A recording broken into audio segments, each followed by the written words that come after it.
Now, you recognize the first error is the error of theological liberalism.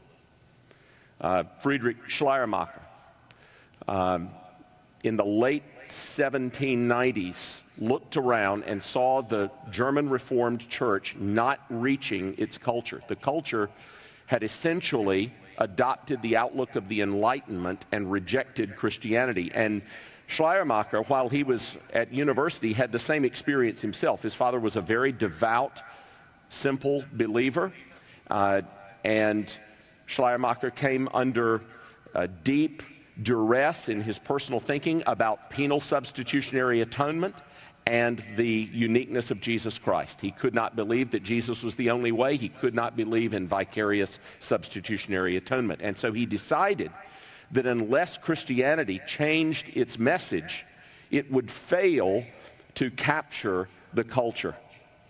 And so he delivered his very famous speech on, it was a series of addresses on religion, speeches to its cultured despisers.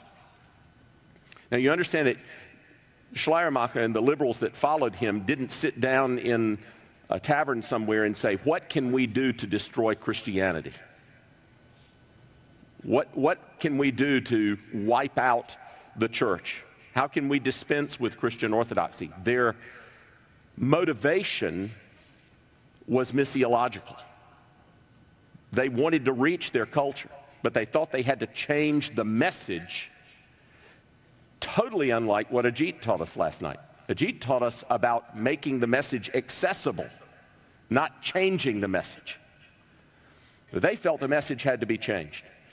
And we have seen that plan played out over and over and over again in Western Christianity for the last 200 years. And it is an utter dead end. And the pastoral epistles will show you why it's a dead end.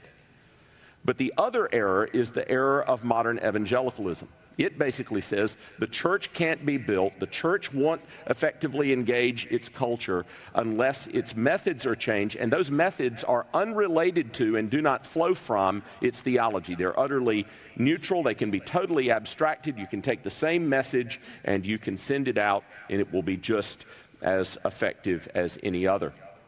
But the pastorals constantly press you to see that how we do ministry is related to the message, that methodology is related to theology, that the message and our methods are connected. Let me explain how. If in our message we are committed to a God who speaks, to infallible truth, to a sovereign God, to supernaturalism and the work of the Spirit, and we adopt a methodology that embraces epistemic skepticism, consumerism, and rationalism, our methods will undermine the message that we're attempting to capture with the world. To break this down at a very popular level, if we are calling people to come to Christ, die to self, take up their cross and die daily, a methodology that says, have it your way, will utterly contradict what we're calling them to. Jim Boyce used to say, what you win them by, you win them to. Now, is this a subtle assault on creativity and methodology? Absolutely not. Is this somehow an assault on the whole issue of contextualization, which the Gospel Coalition has thought about a lot? No. Everybody does ministry situated in a culture.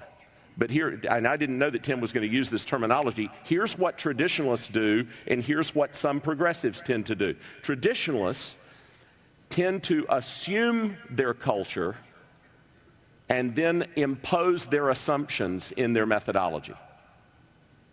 Progressives will tend to adopt the culture and then impose their adoption.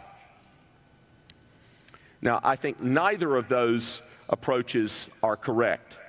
Traditionalism, in its approach to culture, will oftentimes end up reinforcing an ossified traditionalism, whereas the progressive approach can tend to reinforce a faddish, changing, progressivism.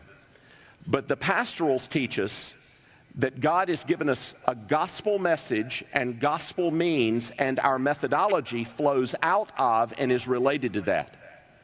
We need the creativity, but that creativity needs to be anchored in and connected to and consistent with our theology. In other words, theology informs methodology. Our methodology is derived from and consistent with our theology, and you see that playing out in the pastoral epistles.